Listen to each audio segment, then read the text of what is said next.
Olá! Pedro Tourinho protocola projeto que barateia a conta de água em até 40%. Conheça mais sobre o Observatório de Campinas. E a cidade dispõe de uma gibiteca. Esses são os destaques do Câmara Notícia de hoje.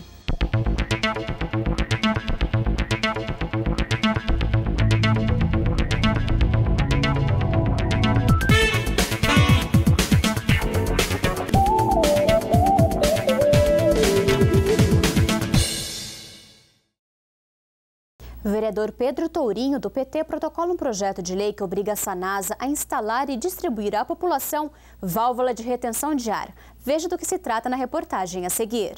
De autoria do vereador do Partido dos Trabalhadores, Pedro Tourinho, o projeto de lei obriga a Sanasa Campinas a fornecer eliminadores de ar aos imóveis residenciais e comerciais do município. Segundo o vereador, a instalação das chamadas válvulas de retenção podem significar até 40% de economia na conta de água. O projeto prevê ainda que as válvulas devem ser instaladas de acordo com os padrões da Sanasa, numa distância de 200 milímetros da tubulação que antecede o hidrômetro do imóvel. É a válvula de remoção de ar, né? Ela tira o ar que vem nos encanamentos. O que acontece? Esse é um debate que já tem alguns anos que ele é travado no país. O que acontece é que o ar, em certas situações, não em todas, mas em certas situações, ele acaba sendo um fator de aumento da conta. O ar ele vem junto da água e ele tem volume.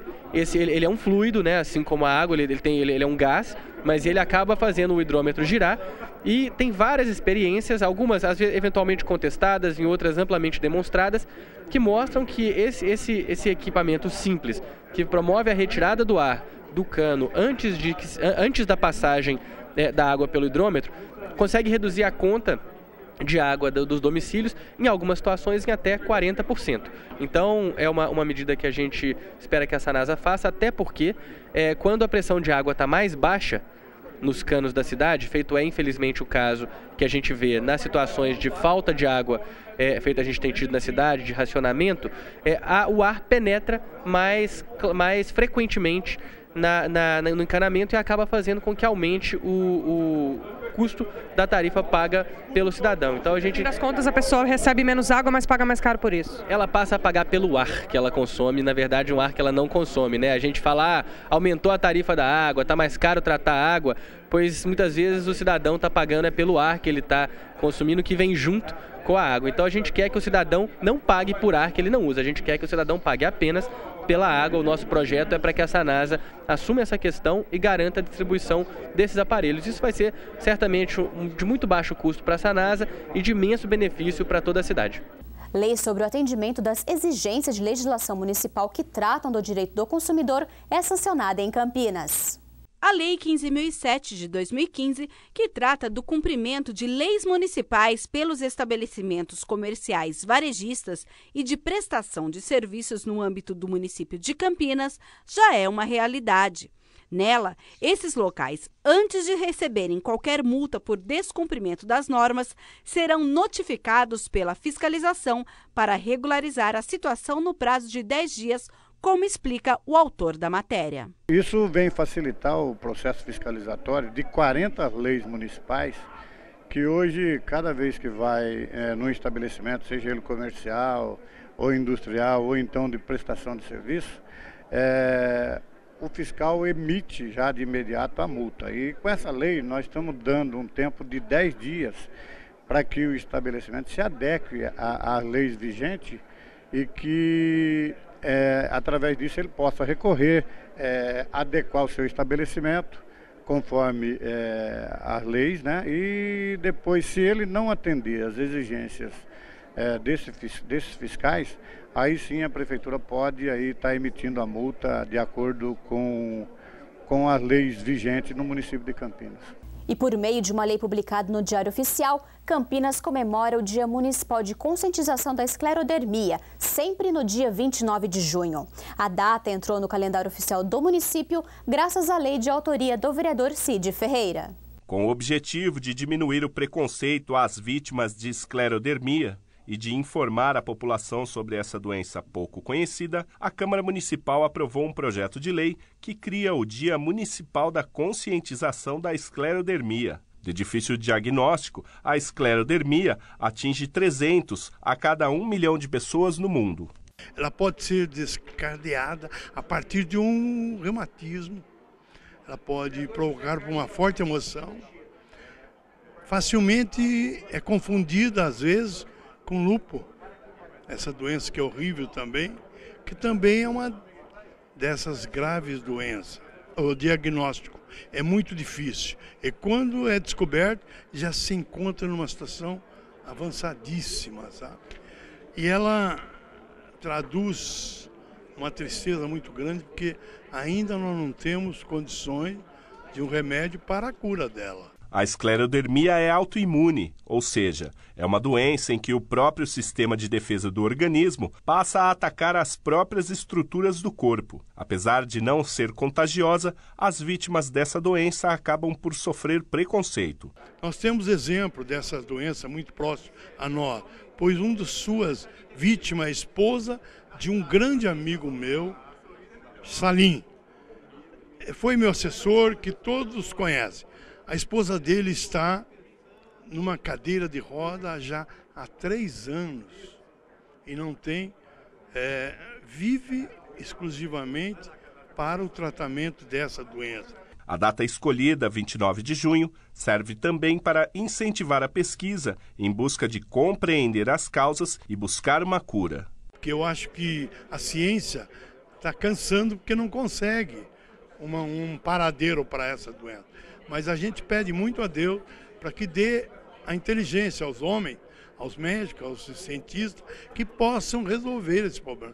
É triste, quem os conhece sabe. E é por isso que nesse dia 29 nós estaremos aqui comemorando e pedindo a Deus que dê proteção, paz, para que a gente possa iluminar a cabeça dessas pessoas que fazem esse tipo de trabalho para resolver esse problema. Você sabia que Campinas tem um acervo de 100 mil gibis e histórias em quadrinhos? Conheça a nossa Gibiteca, um local de leitura e de compartilhar conhecimento. Gibiteca, é isso mesmo, uma biblioteca de quadrinhos. E mais, a única aqui da região metropolitana de Campinas. E olha, está mais perto do que você imagina. Na verdade, dentro da Biblioteca Municipal, ao lado da Prefeitura. 100 mil títulos te esperam por lá.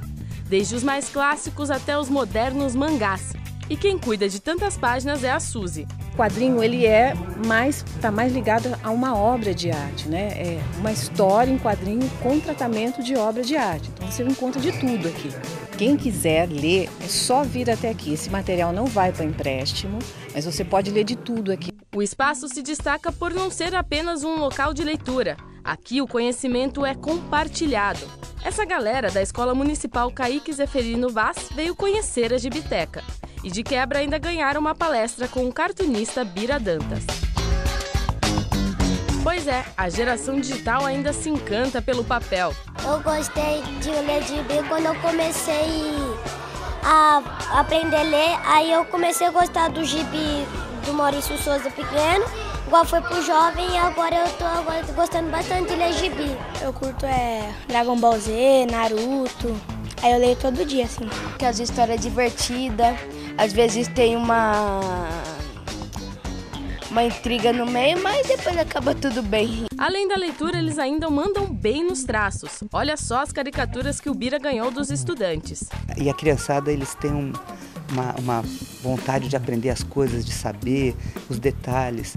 Me impressiona muito assim, a percepção dos detalhes que eles tinham quando eu mostrava um desenho e o impresso, e eles viam assim, que tinha diferença entre o que tinha sido desenhado e o que estava na capa do livro. Então assim, eles são muito atentos. E essa alegria, né? Então eu saio de um encontro desse assim, muito contente, né? Nesse mesmo pique deles. E o responsável por deixar o Bira emocionado assim foi o professor Hélio. Depois de trabalhar os diferentes tipos de desenho em sala de aula, trouxe os alunos para uma visita. Desenvolve o interesse maior deles por ler, por escrever e produzir mesmo, né? Alguns nesse começo, assim, quando você apresenta, tem esse primeiro acesso, eles já querem produzir os próprios gibis deles, acham que, né, que é fácil, assim, tipo, né, não vem todo o trabalho árduo que tem por trás, mas assim, acho que dá uma liberdade e aumenta, né, essa curiosidade que eles têm por essa coisa da imaginação, né, desse mundo lúdico deles. Alimenta mais, né, do que o videogame. E para quem se empolgou e quer visitar a Gibiteca, é só chegar na Biblioteca Municipal Professor Ernesto Manuel Zinck, de segunda a sexta, das 9 às 5 da tarde. O local fica na Avenida Benjamin Constant, número 1633. E para os professores que querem agendar uma visita, é só ligar para a Suzy no 21160423. É fundamental para a gente que as pessoas venham para a biblioteca sem aquela imagem que aqui é aquele lugar que a gente senta e só faz pesquisa. A gente pode oferecer uma série de encontros em que as pessoas podem trocar conhecimentos. O Observatório Municipal é a atração certa para quem busca saber sobre astronomia em Campinas. O espaço faz parte do turismo rural da cidade.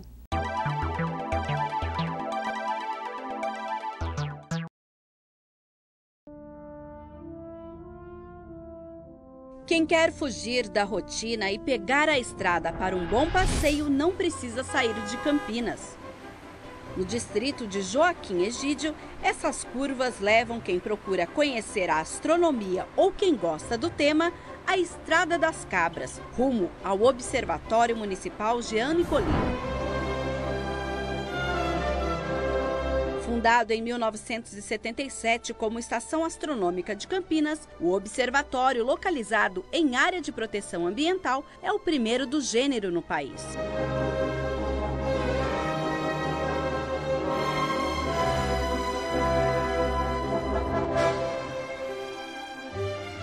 Durante o dia, é possível observar as peculiaridades deste espaço. Inicialmente voltado à pesquisa e observação, hoje também desenvolve ações voltadas para a divulgação e a educação, com visitas de estudantes e do público em geral. Quem chega por aqui é recepcionado por esses obeliscos construídos em homenagem a grandes personalidades da ciência e da astronomia. O museu conta a história do estudo dos planetas, da formação da Terra e tem uma maquete da Estação Espacial da NASA. Os relógios do Sol representam os primórdios, quando o homem passou a contar o tempo e perceber o movimento que o planeta faz ao redor da estrela de quinta grandeza que ilumina a Terra. O astrônomo, que começou seu trabalho como estagiário do observatório, conta sobre a evolução desse trabalho. Desde que nós começamos a funcionar em 1977, o público vem afluindo aqui. O grande recorde que nós tivemos foi em 1985 e 86, durante a passagem do cometa Halley. Tinha a noite que você tinha 10 mil pessoas aqui. O pessoal deixava os carros a 6, 7 quilômetros e vinha a pé. E naquela época a estrada era de terra daqui até Joaquim Egídio. Né? E com isso o observatório pegou bastante visibilidade perante a população, perante o público de todo o Brasil, e quase que sem divulgação nenhuma, todo domingo nós temos uma média de 100 a 300 pessoas que estão visitando aqui esse espaço. Atualmente, são 3 telescópios montados aqui. O Cassegrain 500 é um modelo que usa refletores por espelho. Este é um astrógrafo que por muitos anos tirou fotos do céu e agora se prepara para aposentar. Neste espaço será montado um museu astronômico. Já o Cassegrain 600, que fica no prédio principal do observatório, tem uma lente maior e com a cúpula aberta permite uma visão mais ampla dos componentes do sistema solar. O responsável pela manutenção dos equipamentos conta que este trabalho requer tempo e paciência. A manutenção são feitas em 2 formas. A preventiva, que aí a gente sempre faz, a limpeza das partes óticas, né? Lubrificação, e a cada período maior a gente tem uma desmontagem completa do equipamento para uma limpeza, realuminização dos seus espelhos, né? Depois a montagem e um processo que a gente chama de colimação, que é a correção dos espelhos de toda a ótica, a afinação de toda a ótica. Isso demora mais ou menos de 30 a 40 dias para ser executado. É um período em que o observatório está fechado, normalmente é feito no período de chuva, né? E depois o observatório é novamente aberto, com o equipamento liberado, com uma ótica e afinação perfeita para todo mundo. Dá trabalho, muito trabalho. À noite, quando a luz do céu estrelado é a única que ilumina esse lugar, os equipamentos entram em ação e proporcionam um grande show com estrelas, lua, constelações e planetas. E esse espetáculo, que depende das condições do tempo, é o que encanta o público, que se sente mais próximo dos corpos celestes que orbitam nosso Sol. O astrônomo garante que este encantamento passa de geração a geração. Eu já estou praticamente na minha terceira geração. Eu atendi aquele jovem que veio aqui, que casou, teve seu filho, o pai que trouxe o filho. Hoje esse mesmo pai já é avô, né? Eles estão trazendo aqui e eu acho isso uma coisa muito interessante, porque a própria astronomia ela não sai de moda. Ela está sempre causando curiosidade. Curiosidade também é a história relembrada por Adilson sobre como os telescópios chegaram até o observatório. Esses equipamentos vieram para o Brasil como pagamento de uma dívida da Alemanha, né, por café. A Alemanha devia café ao Brasil e pagou com equipamentos científicos, que incluem esses telescópios e alguns irmãos deles também que estão espalhados pelo Brasil. Esses equipamentos estavam encostados pelo governo federal, né? E vieram através de um convênio com o prefeito na época, o Lauro, né, o Dr. Lauro, que insistiu para que esse observatório fosse montado aqui, tanto com um cunho de pesquisa, como também com um cunho para divulgação da astronomia em Campinas, né? Campinas e região. A gente pode considerar ele como um dos primeiros observatórios da região para atendimento público, institucional e também de pesquisa astronômica. Se fez pesquisa até um período atrás, né? E hoje praticamente é somente a observação e a divulgação científica astronômica. E as histórias não param por aí, como relata Júlio Lobo. É possível que uma visita ao observatório desperte numa criança, desperte em alguém a vontade de ser astrônomo? Olha, eu vou te contar uma historinha que foi verídica, né? Há uns 15 anos atrás, veio um grupo aqui e tinha uma menina de seus 12 anos. Ela falou que queria fazer medicina. Ela observou Saturno, ela escutou a minha palestra, tudo mais. Ela veio e falou assim: tio Júlio, mudei de ideia, eu quero ser astrônoma. Eu vou para os Estados Unidos fazer isso. Eu falei: olha, já que você vai para lá então, tenta fazer um curso de astronomia e quem sabe você vai estar trabalhando na NASA. Se você persistir, você vai conseguir. Ah, tá bom. Nunca mais vi a menina, passaram-se 15 anos. Isso foi há uns 2 anos atrás, eu estou trabalhando aqui, veio uma menina, perguntou se eu lembrava. É praticamente impossível em todos esses anos aí, eu já atendi quase 1 milhão de pessoas, não só aqui, mas em diversos outros lugares também. E eu falei: desculpa, mas eu não me recordo. Ela falou: olha, eu sou aquela menina, tal, não sei o que. Ela: olha, eu vim só para te avisar que eu fiz astronomia, tirei meu doutorado em ciências aeroespaciais e estou trabalhando na NASA.